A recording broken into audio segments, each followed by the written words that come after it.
Meus irmãos, hoje à tarde foi muito de Deus, porque a pastora pregou boa parte da mensagem que eu vou pregar aos senhores e às senhoras e às senhoritas nessa noite, e inclusive usando esse próprio texto de Lucas 24, embora ela leu mais versos, não é?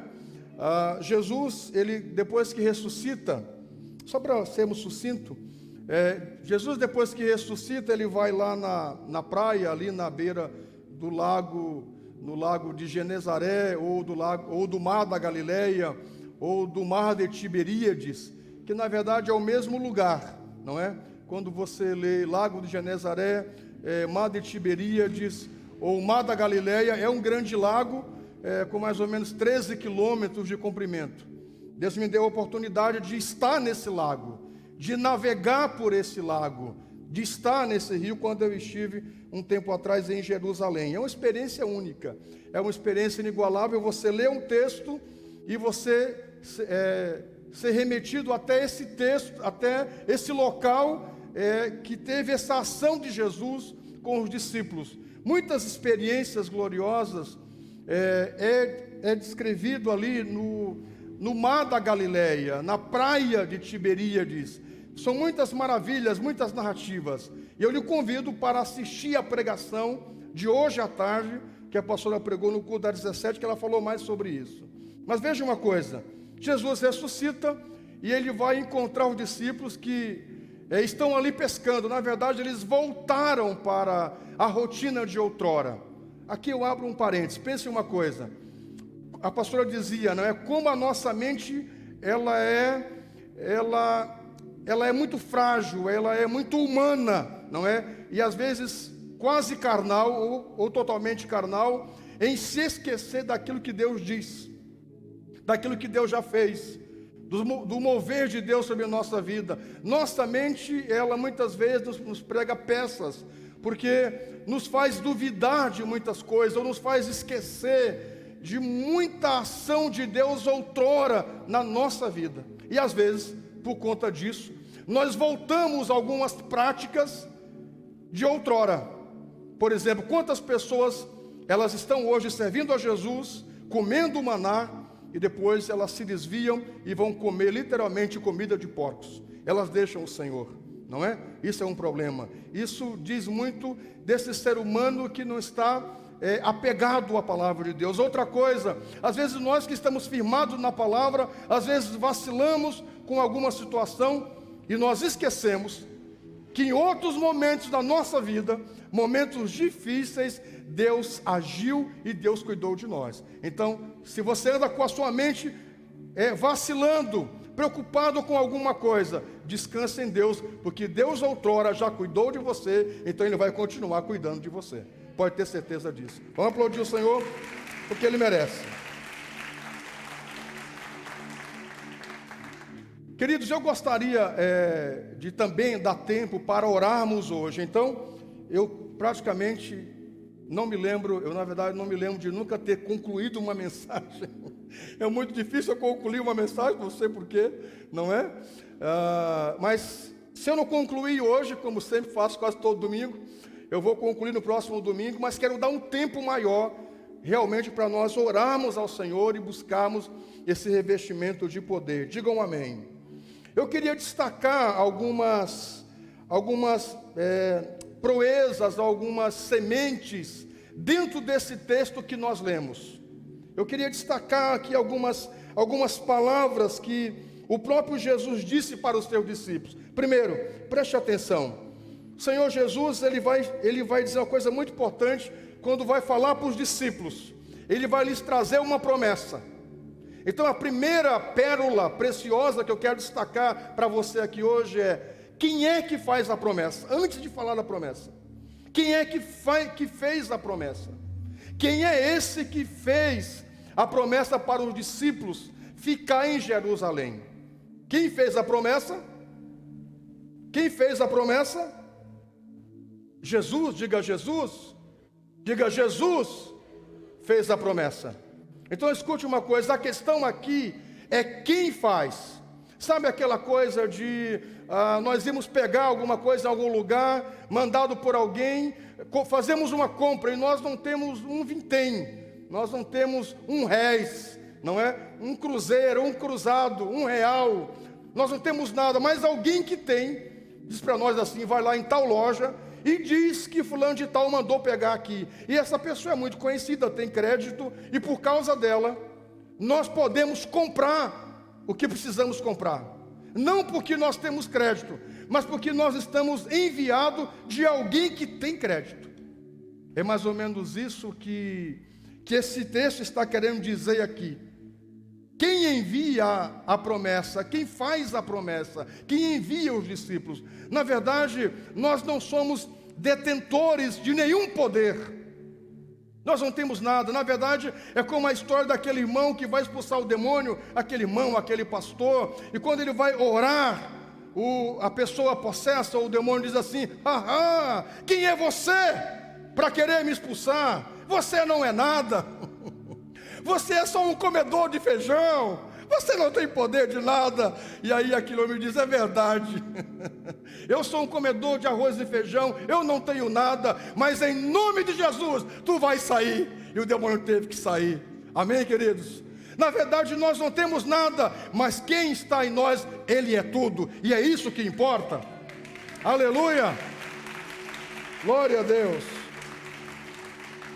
A questão aqui, gente, é quem envia a mensagem, é quem envia a promessa, é quem nos autoriza. Nós estamos debaixo de uma autoridade, e a autoridade é do próprio Cristo. Digam amém. Eu quero convidá-lo para Marcos, segundo livro, o Gelo coloca para mim ali, Marcos 16, do 14 ao 18, por favor, vamos ler, segundo livro do Novo Testamento, Marcos 16, do 14 ao 18, eu quero só que você veja esse texto, para conferir a autoridade que Jesus nos entrega, nos autoriza. Finalmente, isso aqui é a mesma narrativa lá na praia, no mar de Tiberíades, no mar da Galileia. Finalmente apareceu Jesus aos 11, quando estavam à mesa, e censurou-lhes a incredulidade, dureza de coração. Por que não deram crédito aos que tinham visto já ressuscitado? Vamos lá, próximo texto, próximo verso. E disse-lhes: ide por todo o mundo, pregai o evangelho a toda criatura. Próximo texto. Quem crê e for batizado será salvo, porém quem não crê será condenado. Estes sinais hão de acompanhar aqueles que creem em meu nome: expelirão demônios, falarão novas línguas, pegarão em serpentes, e se alguma coisa mortífera beberem, não lhes fará mal. E se puserem as mãos sobre enfermos, eles ficarão curados. Você pode aplaudir o Senhor por esta palavra poderosa. Eu quero que você faça isso, porque essa é a palavra de Deus. Aleluia. Oh, aleluia. Glória a Deus. Jesus está dizendo que no nome dele nós faríamos essas maravilhas, não no nosso nome. Então a questão é quem tem autoridade. Quem tem autoridade é o nome de Jesus. Quem faz a promessa é o Cristo. Então escute, eis a garantia, Ele mesmo. Você lembra quando Moisés, lá em Êxodo capítulo 4, ele está falando com Deus lá no Monte Horebe, e Deus diz para ele: vai lá no Egito libertar o meu povo. Eu quero que você vá lá e tire o meu povo da escravidão. Ele diz: tudo bem, Senhor. Aí depois de todo, as maravilhas, sinais que Deus mostra para Moisés, Moisés pergunta assim: tá, mas quando eu chegar lá, vão perguntar quem me enviou, ou qual é o seu nome, o que eu digo para eles? Porque Moisés passou 40 anos no Egito, então tinha muitos deuses, tinha o Anubis, Amurrá, Íris, Osíris. Os deuses tinham nome, tinham forma, tinham figura, tinham formato. Esse Deus, ele só ouvia a voz, e o máximo que ele conseguiu ver era uma sarça que pegava fogo e não se consumia. Mas ele não estava vendo a forma de Deus, não sabia o nome de Deus. E aí ele disse: o que eu faço quando eu chegar lá, perguntarem qual é o teu nome? Quem foi que me enviou? Qual é o seu nome? Lembra que Deus disse? O que Deus diz a Moisés? O eu sou me enviou a vós. Quando você chegar lá, diga assim: o eu sou me enviou a vós. Isso dá uma outra pregação. Você sabe que tem muitas pregações com esse título. O eu sou me enviou a vós. Isso é suficiente. O eu sou, o El, o Deus, Ele é tudo. É isso que importa. Você tem que chegar lá e dizer assim: o eu sou me enviou e pronto. O resto deixa que eu vou fazer. Minha gente, hoje pela manhã aqui com o pastor Arnoldo e o irmão Milton, quando terminou o culto, nós começamos a pensar e a refletir sobre o que Deus fez nesse lugar, em nos dar esse lugar. Como é que pode? Nós estamos, eu diria, no melhor lugar dessa cidade para ter uma igreja evangélica, um lugar central, o acesso de muitos ônibus, uma coisa incrível. É impossível não dizer e não acreditar a Deus esse lugar como uma dádiva de Deus. Isso é uma coisa que não tem explicação. Tem que ser coisa do Altíssimo, tem que ser coisa de Deus. Eu dizia ao pastor Arnoldo e ao irmão Milton de que quando nós pensamos em mudar para cá ou achar um lugar maior, porque ali nós tínhamos 120 cadeiras e dava 300 pessoas de noite, no culto da noite. Era mais gente fora da igreja do que dentro da igreja, porque não cabiam dentro da nave da igreja. Fomos pensar em alugar um salão de que ali onde há Sulcores, na frente da Basílica, ali era uma batista nacional, e eles estavam saindo para um outro lugar, e eu fui lá para ver o salão. O pastor lá, a igreja pagava 6 mil, e o proprietário, quando viu que uma outra igreja pretendia alugar, que era o nosso caso, ele dobrou o valor do aluguel, e me falou em 12 mil. Quando eu estive lá com o pastor Mauro, nunca vou esquecer o nome do homem, Godoy, é o nome do dono, deve ser ainda, não é? Quando nós fomos negociar, ele disse 12 mil, eu digo, mas 12 mil? Mas o pastor aqui me disse que pagava 6, mas agora é outro tempo, é outra realidade, é 12 mil e acabou. Eu digo, meu Deus, nós arrecadávamos 7 mil reais. Eu digo, mas meu irmão, nós nem arrecadamos esse valor. Não, é 12 mil e 12 mil, pensa uma coisa dessa. Nós arrecadávamos 7 mil reais, como é que nós íamos alugar um negócio de 12 mil? E como bom judeu, é complicada a questão, não é? Imagina, todo mês dá 12 mil do aluguel, um negócio que nós nunca seríamos nossos, sem estacionamento, sem estrutura, sem nada. Meu Deus! Quando apareceu aqui, fizemos os cálculos, era 1.200 o aluguel aqui do terreno. Fizemos um cálculo, conversamos com o dono, na época o irmão Joel me deu uma assessoria muito bacana aqui, e aí fizemos um cálculo, ele nos alugou aqui por 4 anos e meio, fizemos um cálculo, olha, se nós fôssemos pagar todo mês 12 mil reais em 4 anos ia dar tanto, se nós construir com pré-moldado, fizemos um cálculo, sobraria dinheiro. Se em 4 anos nós saíssemos daqui e tivesse que tirar as paredes, nós iríamos perder só piso e parede, pré-moldado, tudo iria sair, telhado pré-moldado, janela. Então, os prejuízos seriam mínimos, ganharíamos, porque o aluguel é R$1.200. Gente, e nós demos um peitaço pela fé, para construir num lugar que não era nosso. E quando se fala com os donos da Galeria Roche, não é? Um dia eu conversando com ele disse, Antônio, vamos lá, quem sabe um dia tu nos vende. Nunca, pastor, eu vou vender.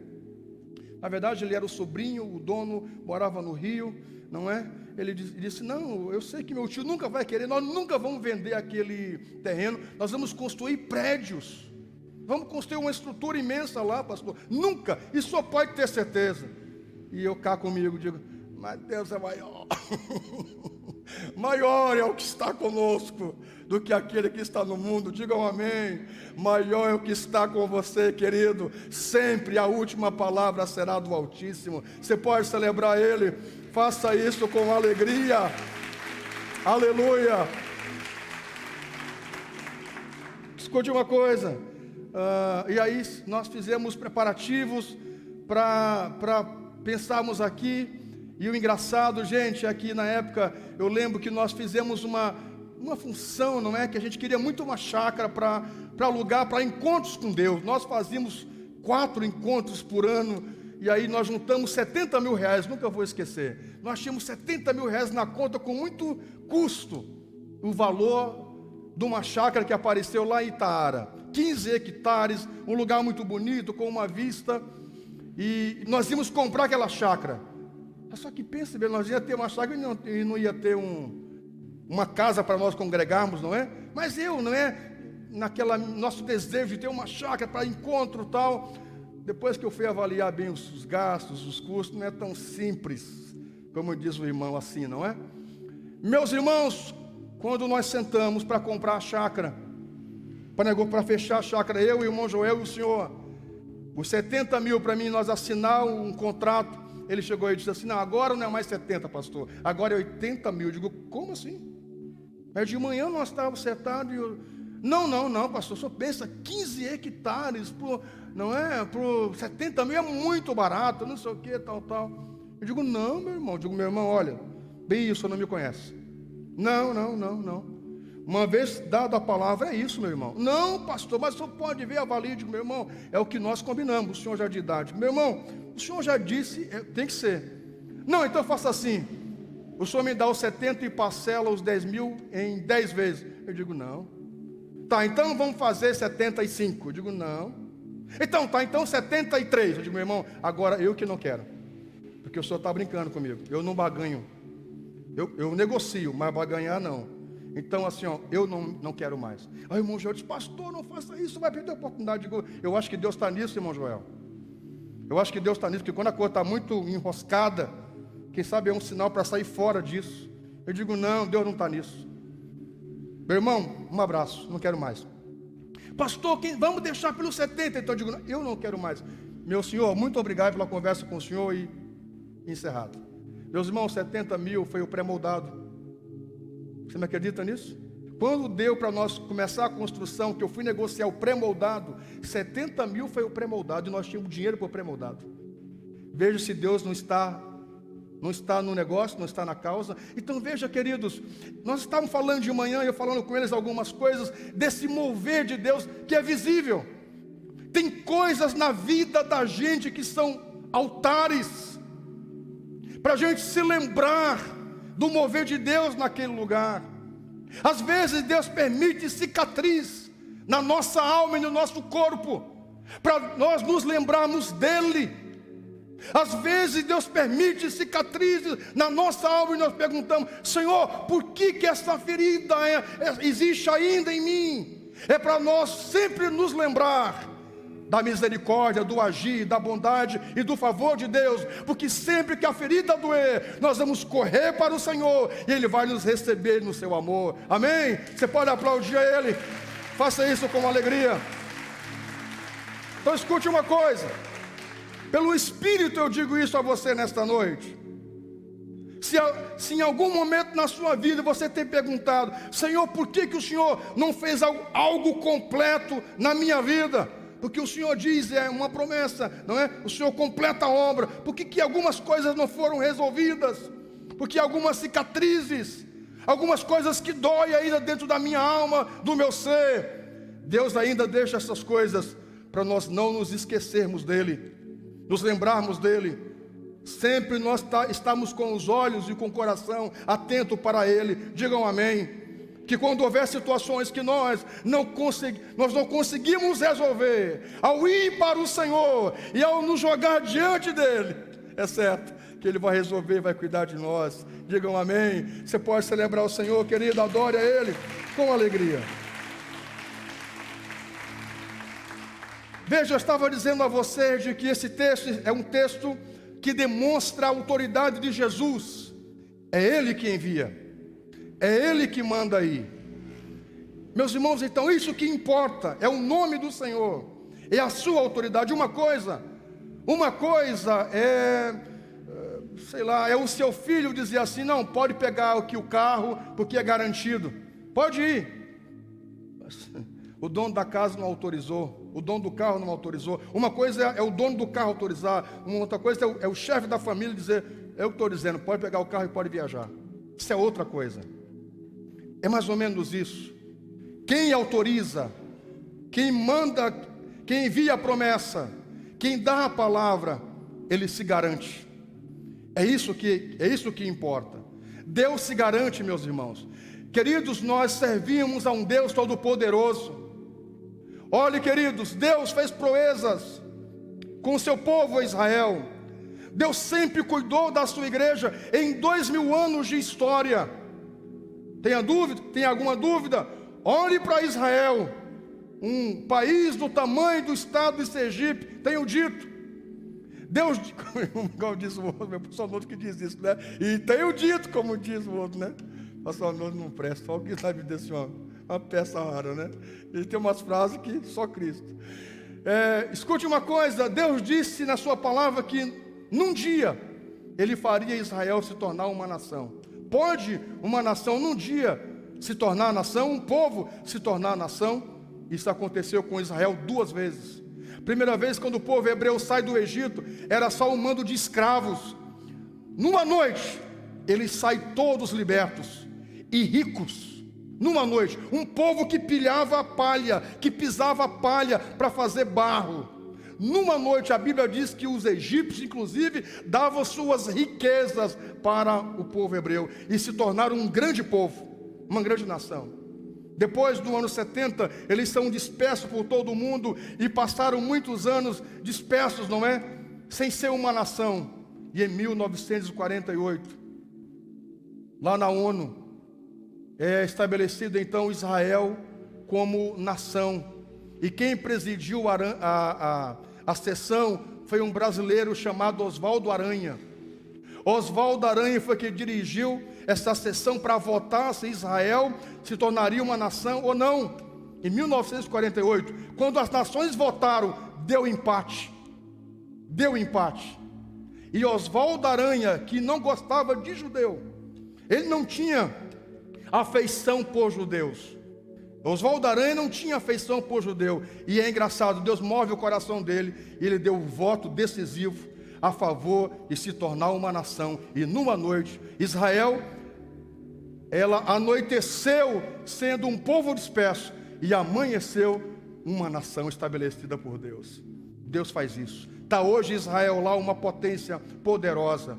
Escute uma coisa, olhe a igreja de Cristo, 2000 anos sendo perseguida, massacrada, judiada, cambaleou em muitos séculos, esteve em escuridão em muitos séculos, mas em todo o tempo, sempre houve remanescentes no meio da igreja, que fez ela permanecer, homens que mantinham a doutrina sã da palavra de Deus, firmada em Deus, até que Deus lá levanta Lutero, os pré-reformadores, os reformadores, e a igreja chega até os nossos dias. Então escute uma coisa, olhe Israel, olhe a igreja, olhe mais perto, olhe sua família, olhe sua casa, faça uma retrospectiva da sua casa, da sua família, há 10 anos atrás, há 20 anos atrás. Se Deus não tivesse cuidado de você, quem sabe você estaria destruído hoje, você estaria por terra hoje, infeliz, já teria tirado a sua vida. Se não fosse Cristo cuidando de você, pelos acontecimentos que alguns passaram aqui, você já teria pegado uma corda, um revólver e se matado e tirado a vida. Eu tenho a convicção disso. Se não fosse o Senhor cuidando de muitos aqui, pelas situações que já passaram na sua vida, se não fosse o cuidado do Pai, do Altíssimo, cuidando, preservando, sustentando, amparando, com certeza você não estaria sentado nesse culto hoje. Então olhe para você. Você é um altar da bondade, da misericórdia, do favor daquele que envia, daquele que se responsabiliza, do Deus vivo. Aleluia, aleluia, digam amém, digam amém. Depois, Ele é aquele que envia, é isso que importa, é aquele que fala, aquele que se responsabiliza. Nós estamos debaixo da autoridade de Deus, nós estamos reunidos aqui, é no nome dEle, e é isso que importa. Existe então alguém que sabe que dá o aval, que é Cristo, que é o Senhor. Nós não expulsamos demônios e oramos, não é no nosso nome, não, nós não temos nenhum poder.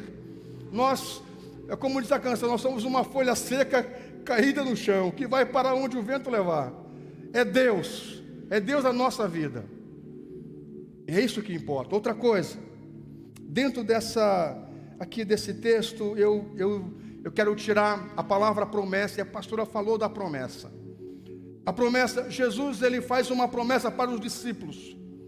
A promessa que o Pai tinha enviado. Meus irmãos, escute uma coisa. Nós estamos no ano da promessa. Quero lhe lembrar disso. Quero lhe lembrar que 2020 é o ano da promessa. Nós não saímos da promessa ainda. Mesmo com coronavírus, mesmo com tantas situações que esse ano nós estamos passando. Alguns, e a leitura que a gente faz, me parece que esse ano é pior do que o ano passado. A leitura de alguns, ou da maioria. Mesmo assim, esse ano, para nós, do tempo das nações, é o ano da promessa. E o ano da promessa não terminou para você. O ano da promessa não terminou. Se numa noite, se num dia, Deus fez um povo nômade, disperso, se tornar nação, porque Deus não pode, até o dia 31 de dezembro de 2020, fazer uma reviravolta na sua vida e entregar na sua mão o que Ele lhe prometeu? Quem disse que não pode? Operando Deus.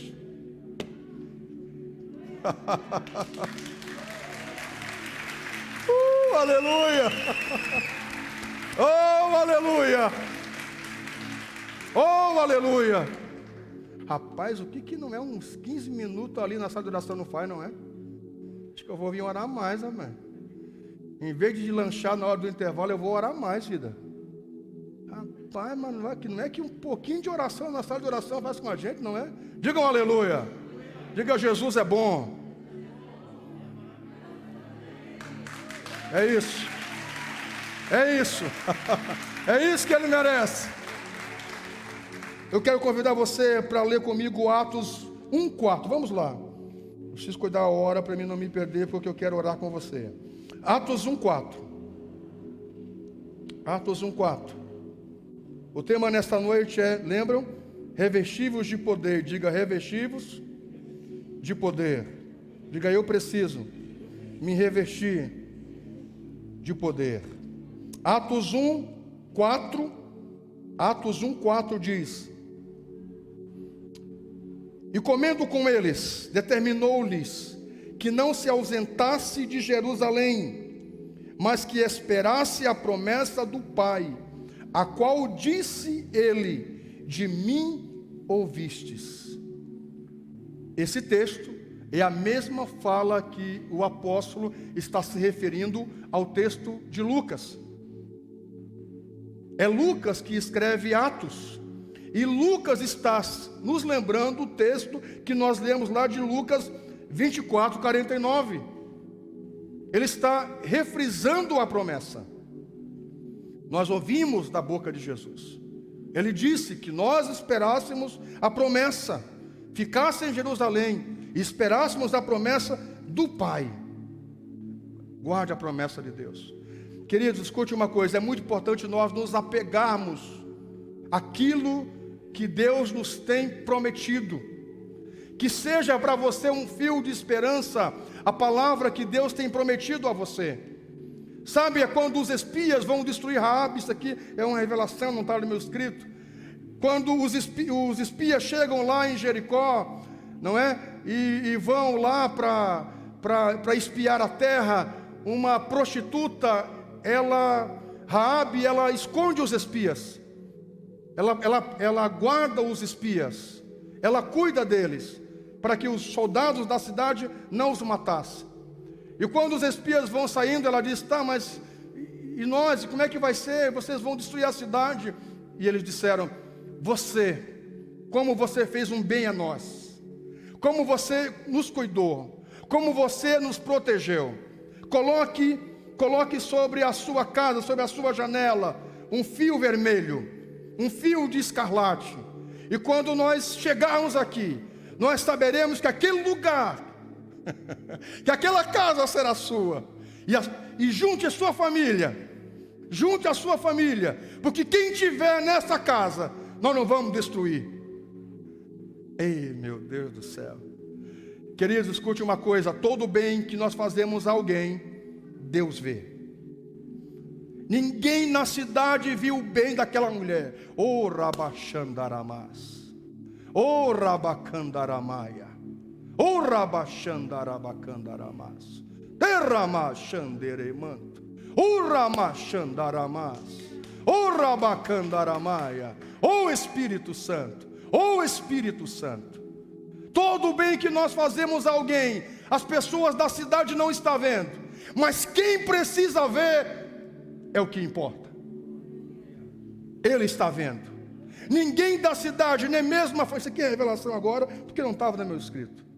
Escute uma coisa, nem mesmo a família dela sabia desse episódio que ela fez, mas por causa dela, a família foi salva. Meu irmão, segue orando, segue fazendo bem, segue. Segue buscando a Deus, segue. Segue com o joelho em terra, segue. Embora que a família não veja. Embora que o pai não veja, que a sogra não veja, que o sogro não veja, que o marido não veja, que a mulher não veja, que o filho não veja, mas quem importa ver, está vendo. Deus está vendo o teu joelho, Deus está vendo a sua oração, Deus está vendo as suas lágrimas, e é isso que importa. É isso que importa. Seu irmão não está vendo, seu pai não está vendo. Quando você ora, quando você busca, quando você é leal, quando você faz o bem, quando você se sacrifica para ser honesto, para ser justo, ninguém está vendo. É isso que importa. Quem precisa ver, está vendo. Escute uma coisa, queridos. Os espias depois voltam com todos os exércitos de Israel. Você sabe a história de Jericó, e cai os muros de Jericó. A Bíblia diz que nem os animais foram preservados, todos foram passados o fio da espada, mas Raabe, com todos da sua família, foram preservados. Foram preservados. Os espias saíram e deixaram uma promessa, e o fio de escarlate era um sinal da promessa que eles disseram. É isso. Eu gosto muito, não é que a gente cobra Deus, não é que a gente põe Deus na parede, em hipótese alguma, nós nunca vamos fazer isso com Deus. Mas as minhas filhas, elas usam uma coisa que eu dou muito valor, a minha palavra. Eu dou muito valor à minha palavra, eu tenho a minha palavra como uma coisa muito importante para mim. Olha, nem que eu tenha que, sabe, dar os anéis, as alianças, sapatos, mas se eu disse uma coisa, eu preciso cumprir, e as minhas filhas sabem que eu sou assim. Então quando elas querem alguma coisa, elas querem me pegar na palavra. Olha, muito antes de me dar algum carinho, de me dar algum chamego, algum cafuné, mas uma coisa ela sabe que para mim é muito valiosa, a minha palavra. Quando eu disser uma coisa, porque eu sou filho do meu pai, eu sou filho do Chico Pereira, Francisco Assis de Araújo, depois que diz uma coisa, nem que passa a faca no pescoço, mas está dito, está dito. Pronto. É isso, tem que ser assim.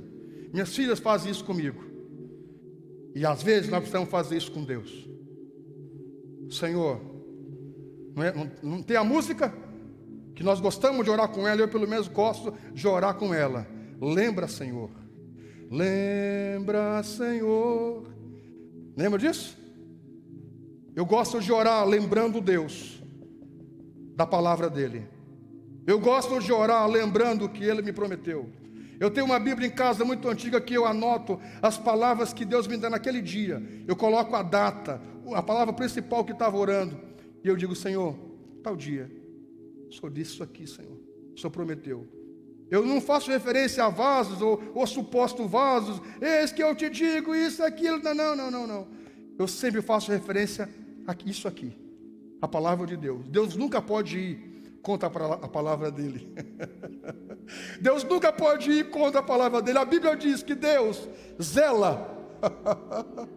Deus zela pela sua palavra para lhe fazer cumprir. Deus, aquilo que ele promete, ele cumpre. Pode passar os céus e a terra, mas as minhas promessas não hão de passar. A promessa de Deus. Se apegue ao fio de escarlate, se apegue à promessa. Quando os espias chegam com os exércitos, eles começam a tocar a trombeta, e aí começam a cair os muros, e eles dizem, lá está o fio de escarlate. E de uma forma poderosa, porque Deus viu, quem precisava ver, viu a atitude deles, da prostituta Raabe e dos espias, cai tudo. Menos a casa dela, menos onde estava a casa dela. Todos morrem, menos ela e a família dela. Sabe por quê? por causa de duas coisas importantes: uma atitude de bondade, de misericórdia, do bem sendo feito, e por causa de uma promessa. Escute uma coisa, guarde a promessa de Deus, meu irmão. Embora que pareça tudo contrário, embora que o vento sopre o contrário, embora pareça tudo que Deus prometeu que está aparecendo é tudo o contrário, mas não se preocupe, se foi Deus que fez a promessa, Ele vai entregar na sua mão tudo o que Ele prometeu. Só os que acreditam. Aleluia. Aleluia. Eu preciso encerrar com você, deixa eu ir para outra parte, porque eu queria pregar ainda. Isso aqui é só os que eu queria tirar para você. A pastora falou de uma coisa que estava aqui no meu escrito, Jesus disse assim: permaneçam em Jerusalém. Permaneçam. Essa é a palavra, permaneça. Diga, eu preciso permanecer. Eu quero convidar você para ler Atos capítulo 4, verso 22. Aliás, Atos 14, 22. Atos 14, 22. Atos 14, 22 diz: fortalecendo a alma dos discípulos e exortando-os a permanecer firmes na fé, e mostrando-lhes que através de muitas tribulações nos importa entrar no reino de Deus. Era o apóstolo Paulo que estava fortalecendo a igreja, ensinando a igreja, sendo o instrumento de Deus, não é? Todos os discípulos juntos aqui também, ensinando a igreja a permanecer firme, mesmo com tribulações, se mantenha firme. Um outro texto, eu quero convidá-lo a abrir em 1 Coríntios 7, 20. 1 Coríntios 7, 20 diz: permaneça na vocação que foi chamado. Cada um permaneça na vocação que foi chamado. Quando você vai ler essa palavra no grego, eu não sou muito bom em grego, eu sou melhor em línguas estranhas, digam amém. Mas quando você vai ler essa palavra permanecer no grego, essa fala de Jesus, ela tem uma conotação de dizer o seguinte: fiquem sentados. Fiquem sentados. É Lucas que escreve, não é? E o Novo Testamento foi escrito em grego. Então escute uma coisa, essa conotação permaneça quer dizer fique sentado. É o mesmo que descansa, fique tranquilo, tenha paciência, fique sentado. Você não precisa fazer força nenhuma, fique sentado. É tão tal que literalmente eles vão ficar sentados lá no cenáculo. Lembram? O texto que só lemos semana passada, estavam todos sentados no mesmo lugar. De repente do céu, como o som de um vento veemente e impetuoso, encheu toda a casa onde estavam assentados. Lembram disso? Eles literalmente estavam sentados, esperando a promessa quando ela veio. Sabe o que Deus está dizendo para nós hoje? A pastora usou uma palavra que quando ela falou, meu espírito se agitou dentro de mim sentado ali. Ela disse assim, agora ditado pelo Espírito: não fique correndo para um lado, para o outro, não fique se debatendo, querendo sair da igreja e sei para onde, sair de casa, sair isso aqui, pedir isso, pedir aquilo. Não fique atribulado, não fique correndo para um lado para o outro, batendo na cabeça, preocupado. Permaneça em Deus. Ela disse agora de tarde. Eu digo, nossa, que pelo Espírito, não é? Eu digo, oh glória. Eu digo, isso é pelo Espírito. Permaneçam. Deus está dizendo para você hoje, permaneça onde você está sentado hoje, domingo. O diabo quer tirar você dessa cadeira onde você está sentado. O diabo quer tirar literalmente você do altar onde você está cantando. Conheci uma pessoa aqui nessa cidade que ele pregava a palavra de Deus, usando a Bíblia. E depois ele usava as páginas da Bíblia para fazer cigarro de maconha e para fumar. O diabo tirou ele da vocação que ele foi chamado. Ele usava a Bíblia para pregar. Ele usava o Santo Livro para testemunhar. Ele não vigiou, ele não permaneceu na vocação que Deus chamou ele, no ministério da palavra, e era um grande pregador nessa cidade. Hoje está dando paz. E aí ele me mostrou a Bíblia dele rasgada, e ele dizia, rindo para mim um dia: aqui, pastor, agora eu uso para fazer cigarro de maconha. Eu digo: meu irmão, você não tem temor de Deus? Não, uma vez salvo, sempre salvo. O sangue de Jesus tem poder, rapaz. Isso é muito sério, queridos. O diabo quer nos tirar do nosso casamento, da nossa família, do nosso lar, da nossa igreja, dos nossos projetos, dos nossos planos, dos nossos sonhos. Permaneça, Deus diz. Permaneça, segure, se agarre ao mastro do barco. Esses tempos eu vi um filme de um cara que estava no alto mar, e enquanto os colegas estavam caindo do mar por causa das ondas, ele era o capitão daquele exército. Ele disse: me amarre ao mastro. Eu fiquei encantado com aquele filme, que eu gosto de filme épico. Ele disse: me amarre ao mastro, porque se o barco afundar, eu vou afundar junto, mas as ondas não vão me levar. E aí os soldados amarraram ele no mastro, e ele foi amarrado. Eu digo nessa noite, querido, se agarre ao mastro, se agarre a Jesus, se agarre a Cristo. Se as ondas do mar da vida quiserem te afogar, segura na mão de Deus e vai. Segura na mão de Deus e vai. Aleluia. Mais forte, mais pro Senhor. Aleluia. Oh, aleluia. Se as ondas do mar da vida quiserem te afogar, segura na mão de Deus e vai. Segura, querido. Segura na mão desse homem, teu marido, e diz assim: ó, nós não vamos quebrar, nós não vamos falir, nós vamos para frente, nós vamos vencer.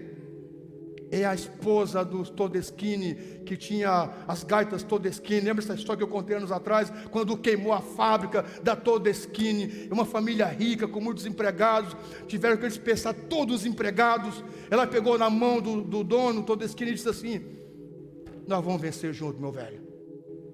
Eles começaram a andar dentro da fábrica toda queimada, toda destruída. Ela disse: nós vamos firme, nós estamos juntos. Ei, mulher. Essa é uma mulher, não é? Como a nossa. Você pode dizer isso? Não sei. A minha eu posso. Ei, mulher. Ela disse, andou com ele no meio da cinza e disse: nós vamos sair dessa. Nós vamos sair dessa. E Deus deu para ela uma ideia de começar a fazer móveis projetados. Pronto, aí a história. Segura na mão dessa mulher e diz: nós vamos vencer junto. Nós já passamos tanta coisa, mulher. Nós já passamos tanta coisa junto. Nós vamos vencer mais essa. Nós vamos vencer. Pega na mão dos filhos. Como a pastora pregou esses dias e disse: não isente os teus filhos, se eles já têm uma idade para entender o que é luta. Mas também não os prenda de experimentar os milagres de Deus. Ensine eles também a ver quem é o Deus que o pai e que a mãe serve. Pega na mão dos filhos e dizem: nós já passamos por tanta coisa, nós vamos vencer junto.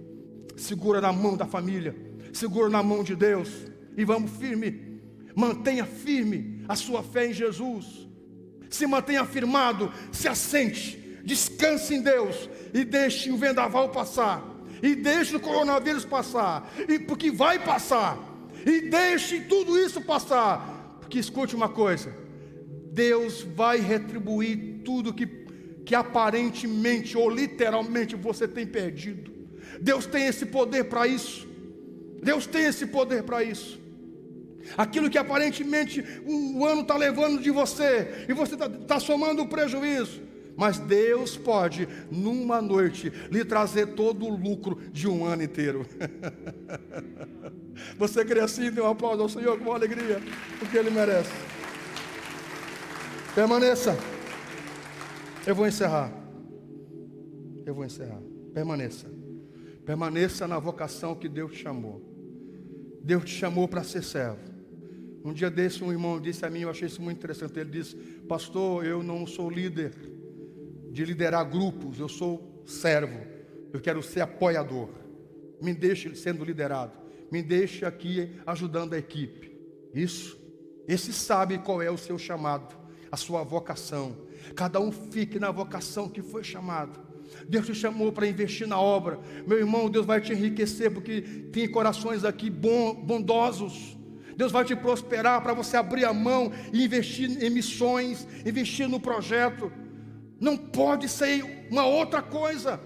Se você tem esse coração liberado, doador, misericordioso, pois bem, Deus vai te dar mais, porque Deus quer usar você para investir, enquanto tem aqueles que fazem a missão, administram o projeto, trabalham aqui, tem aqueles que apoiam a mesma causa do projeto, com doações, com investimento financeiro, com leite, com alimento. Cada um fique na vocação que foi chamado. Alguns foram chamados para administrar o projeto, outros para cuidar das crianças, outros para fazer isso, o marketing, outros para fazer tal coisa, um para orar, e outros para abençoar financeiramente. Cada um entenda a sua vocação, o seu chamado, e permaneça firme na vocação em que você foi chamado. Você foi chamado para ser um discípulo do Templo das Nações. Meu irmão, você não parece com um membro de uma outra igreja. Você só se parece com um membro do Templo das Nações. Aleluia! Você pode aplaudir o Senhor? A sua cara diz que você é do Templo das Nações. Você não tem cara de uma outra igreja. Você não tem cara de batista. Você não tem cara de assembleano. Você tem cara de Templo das Nações. Aleluia! Você só se parece com o povo do Templo das Nações. Você se parece com o povo que vai morar no céu. Vai morar, vai morar, vai morar. Pode aplaudir o Senhor, Deus abençoe. Aleluia!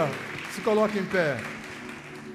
Semana que vem, ou no próximo culto, eu quero concluir essa mensagem, porque não preguei o tema que queria pregar, mas vamos lá. Vamos lá, abra suas mãos. Ô Espírito Santo. Ô Espírito Santo, vamos cantar uma canção. Nosso amigo Santo. Abra as mãos. Santo Espírito. Ô Espírito de Deus, ô Espírito Santo. Aleluia, Senhor. Venha aquecer os corações. Vem aquecer, Senhor, vem aquecer. Vem aquecer, Senhor, vem. Vem aquecer, Senhor. Oh, Deus. Vem com cura e todo o seu poder. Abra suas mãos. Oh, adore. Adore, adore, adore. Adore. Vem manifestar os seus sinais. Oh, Espírito Santo. Oh, Deus. O que dizer? Adore. O que fazer quando Ele vem? Vem, Senhor, vem, meu Pai. Vem nesta noite. Vem sobre o teu povo, Senhor. Mais que ser bem-vindo, Oh, Espírito Santo. nós te desejamos outra Oh, nós te desejamos. Nós te desejamos, Senhor. Adore. e dizer o que fazer quando Ele vem. Aqui, Vem, Senhor, vem. Vem sobre a tua igreja. mais que ser bem-vindo, nós te desejamos outra vez. Vem sobre o teu povo. Aqui, Oh, seja renovado. nosso anseio, o que fazer quando Ele vem. Adore. Adore.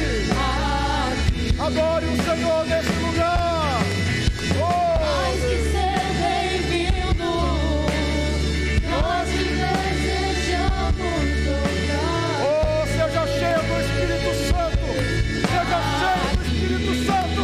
Seja cheio do Espírito Santo. nosso amigo Oh, seja cheio. Santo Seja cheio do Espírito Santo.